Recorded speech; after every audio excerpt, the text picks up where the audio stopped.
There's a danger signal inside today's inflation report. The CPI was released. Consumer Price Index shows inflation remains quite stable. It met analyst expectations. Actually, kind of boring. But if you dig below the surface, there's a disturbing trend. CPI on a year over year basis, released at 2.6%, matching expectations. It's the same numbers we saw in August, just a tick up from last month. No big surprise. Core CPI, excluding food and energy, on a year over year basis, 3.3%, third consecutive month at this level. So, on all accounts, it looks quite stable. In fact, most measures of inflation are just barely in the positive side, just not really a big deal, except for two glaring exceptions: fuel oil and gasoline, down 12% each on a year over year basis. Now, on the surface, this might be welcome news at the gas pumps. Cheaper gas, that's a good thing. But gasoline and fuel oil are great historical economic barometers, and this is not a good thing. We can see every line represents the different sector reported within the inflation report, but notice in red, fuel oil and other fuels, and in yellow, gasoline.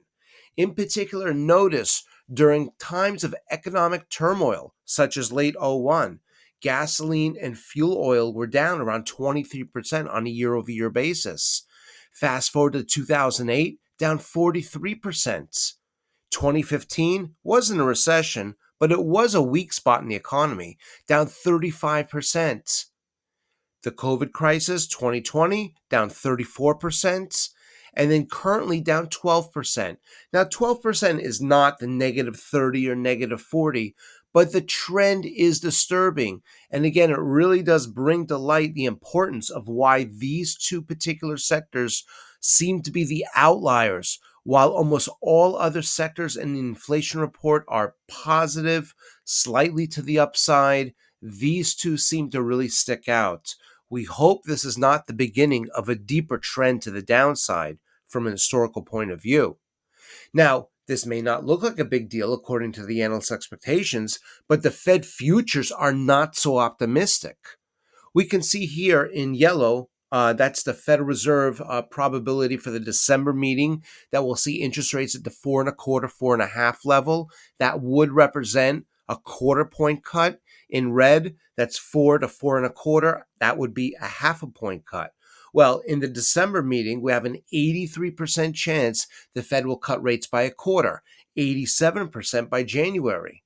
In March, we have a 67% chance we'll be down half a point from current levels, and 93% chance in the May meeting. So we're expecting a quarter point between now and January, and another quarter in the next few months after that. Well, that's not a big deal. However, take a look at the progression.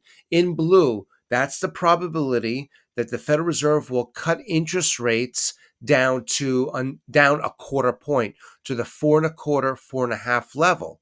Well, based on today's CPI reading, that probability rose from 59% to 83%.